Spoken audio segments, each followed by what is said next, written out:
Oi pessoal, tudo bem? Eu sou Ana Helena, psicóloga clínica, e hoje eu vou falar um pouquinho sobre insônia e ansiedade. O primeiro ponto é a gente entender que insônia é considerado um transtorno do sono, inclusive de alta prevalência. Estima-se que aproximadamente 6% da população tenha diagnóstico de insônia e 33% alguma dificuldade em relação ao sono, que pode não ser o diagnóstico fechado, de insônia, porque o diagnóstico precisa atender alguns critérios durante algum período, Então elas não têm um diagnóstico fechado de insônia, mas se queixam de dificuldade de dormir, por exemplo, ou de acordar muitas vezes à noite, enfim, Alguma dificuldade relacionada ao sono. Um segundo ponto é a gente entender que a insônia ela tem diferentes topografias, principalmente 3. A primeira refere-se à dificuldade de pegar no sono. Então a pessoa ela deita, mas ela não consegue pegar no sono imediatamente, ela demora muito até conseguir dormir. Um segundo tipo, vamos dizer assim, de insônia é aquele em que a pessoa ela até dorme mais rapidamente, mas ela acorda muitas vezes durante a noite, Então, se somar o tempo que ela de fato ficou dormindo, é muito pouco, porque ela acorda muitas e muitas vezes e isso prejudica a qualidade do sono.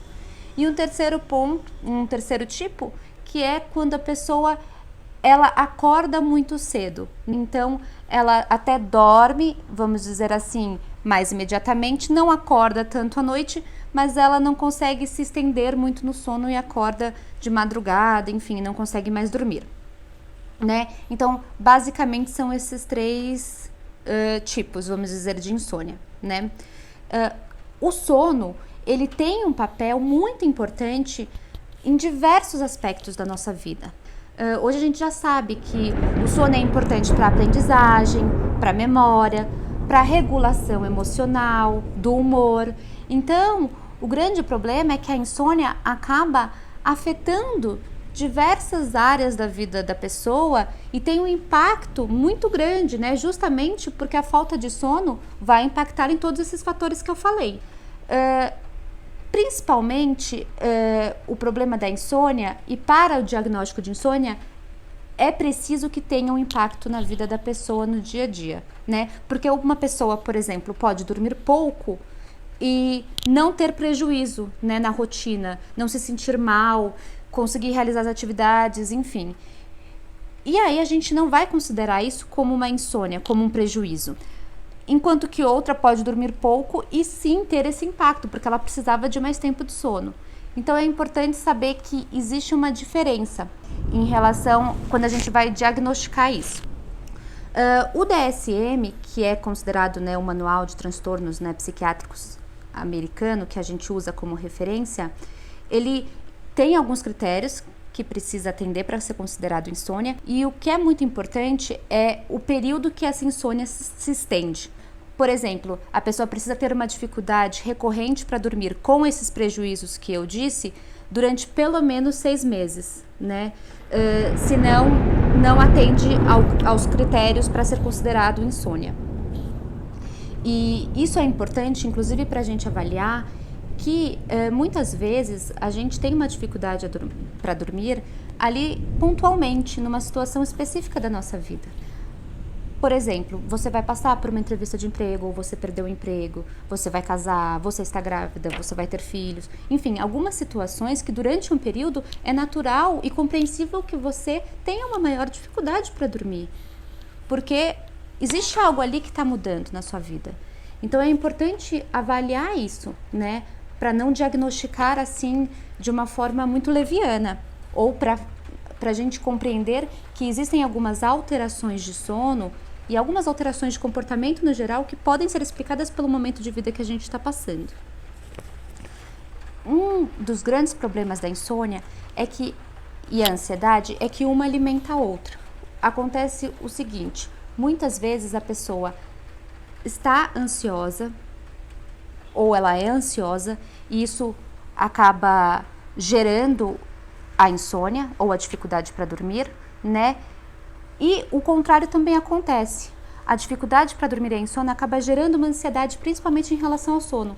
Então a pessoa não consegue descansar e o dormir acaba se tornando muito aversivo. Então vai se aproximando o horário de dormir, a pessoa vai ainda intensificando mais esses sintomas ansiosos, justamente porque o dormir acaba se tornando aversivo. Então uma coisa alimenta a outra.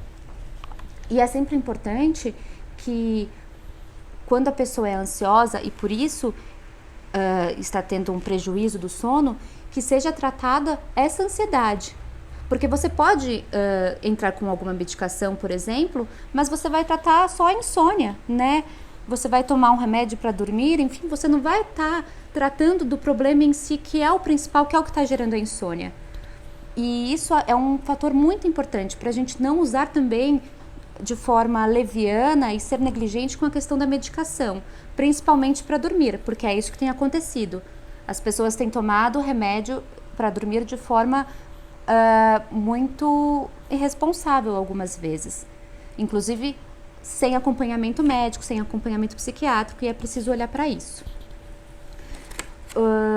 Por isso que então é sempre importante que seja avaliado o período que a pessoa está vivendo, o tempo que ela está com essa dificuldade para dormir, se a insônia está gerando ansiedade ou se é a ansiedade que está gerando a insônia, porque muitas vezes também precisa ser avaliado pelo profissional.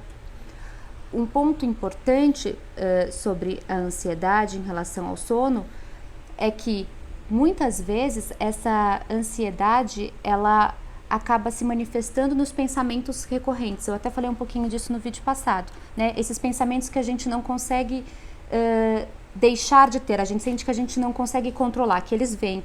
E isso acaba acontecendo principalmente na hora de dormir, que é quando a pessoa para, né? Muitas vezes ela tem uma vida tarefada, cheia de coisas, e na hora de dormir ela para e acaba acontecendo e aparecendo mais esses pensamentos a respeito do dia, a respeito dos afazeres, a respeito da vida, e isso dificulta a pessoa pegar no sono. Então, tudo isso, gente, precisa ser avaliado. Um ponto muito importante também em relação a isso é a gente pensar que quando a gente vai tratar do sono, quando a gente vai tratar de uma pessoa que está com insônia, a gente precisa ter, sim, tanto a avaliação de um psicólogo, como muitas vezes de um psiquiatra, dependendo da intensidade e da magnitude disso. E por isso que os vídeos que eu faço aqui são sempre de forma mais geral, e eu sempre bato nessa tecla que é importante avaliar cada caso. Um outro ponto que eu acho que é importante falar e que talvez eu possa falar de uma forma geral, são algumas coisas para a gente ficar atento em relação à insônia ou alguns dos comportamentos que a gente pode ter que acabam alimentando a insônia, né?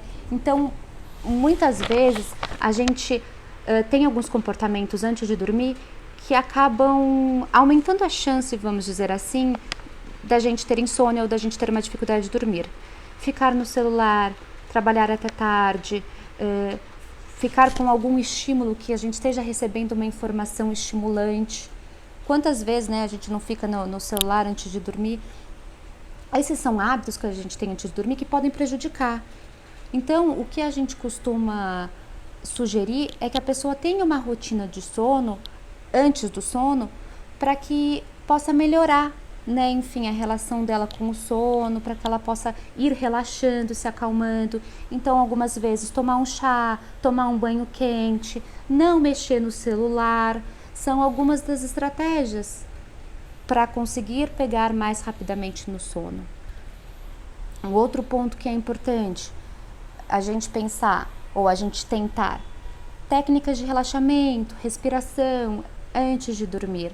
Respirar fundo. Existem 1 milhão de técnicas de relaxamento e todas elas com o objetivo justamente de silenciar, de acalmar esses pensamentos recorrentes que podem estar atrapalhando o sono.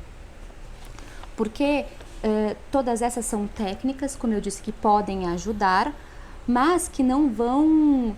Se for uma questão de ansiedade ou da forma como a pessoa está lidando com as questões da vida, ela não vai conseguir tratar isso. Então é muito importante que a gente olhe para o que está gerando essa ansiedade e o que está gerando a insônia, né? A gente tem que sempre olhar o contexto da vida da pessoa, é isso que é muito importante. E Claro que se você, por exemplo, for uma pessoa que trabalha até mais tarde, pode ser que você tenha mais dificuldade para dormir porque você acaba, né, saindo do trabalho muito tarde até chegar, se acalmar, relaxar, isso vai dificultando. Então, por isso que é sempre importante olhar para a rotina e ver o que é possível na rotina daquela pessoa. Eu contando uma experiência pessoal, eu tive um grande problema de insônia em um dia da semana especificamente, que era quarta-feira, que eu tinha reunião até muito tarde. E eu sou uma pessoa que eu preciso ir me desligando para conseguir dormir. E as minhas reuniões iam até tarde, 11 horas da noite, que para mim é tarde, e até eu chegar em casa, tomar banho e tudo mais, no dia seguinte eu tinha que acordar super cedo, e isso gerava uma ansiedade muito grande em mim. O fato de demorar para me acalmar, demorar para chegar em casa, chegar tarde, eu não conseguia pegar no sono, enfim. E tudo bem, isso não gerou um grande impacto porque era um dia da semana. E é claro que quando a pessoa tem uma rotina que é assim todos os dias, a gente vai precisar olhar para ver o que é possível para aquela pessoa. Uma outra estratégia importante é limitar o horário, o tempo que a pessoa fica na cama. Muitas vezes a pessoa estuda na cama, fica muito tempo na cama sem dormir. Então a gente começa a sugerir, olha, só vai para a cama na hora que o sono vier, para você associar a cama ao sono, ao dormir, né? Então assim, são pequenas estratégias que a gente pode ter, mas como eu disse, é importante que seja olhado o que está gerando essa insônia. Se existe uma ansiedade por trás, o que gera essa ansiedade, como a pessoa está lidando com esses pensamentos, como ela está lidando com a vida, porque muitas vezes é essa dificuldade de lidar com as coisas que estão acontecendo ao redor que está gerando a insônia, e isso é muito individualmente. O importante é sempre que vocês se olhem, se conheçam, prestem atenção em vocês, porque vocês são os melhores termômetros do que está saudável, do que não está saudável, do que está prejudicando a sua vida, do que é realmente algo pontual. Então, isso é sempre muito importante. E qualquer indício de que está realmente com insônia, que está tendo muito prejuízo, que não está conseguindo lidar sozinha com as questões da ansiedade, da dificuldade para dormir, procure um profissional, procure algum serviço gratuito, procure informação para poder se cuidar, né? Porque de fato a falta de sono prejudica diversas áreas da vida e a gente não pode negligenciar isso. Bom, por hoje é só, eu fico à disposição caso tenha alguma dúvida, caso eu não tenha deixado de esclarecer alguma coisa. É só vocês me procurarem pela Splice e eu tô aqui para responder as dúvidas e também, caso seja necessário, para dar ideias sobre encaminhamento, sobre alguns lugares que atendem gratuitamente, se a pessoa precisar, geralmente nas faculdades de psicologia, eles oferecem atendimento gratuito, né, para a comunidade ou por um valor simbólico. Então, enfim, esse canal fica aberto para vocês poderem tanto fazer perguntas, quanto também dar sugestões para os próximos vídeos, tá bom? É isso, obrigada!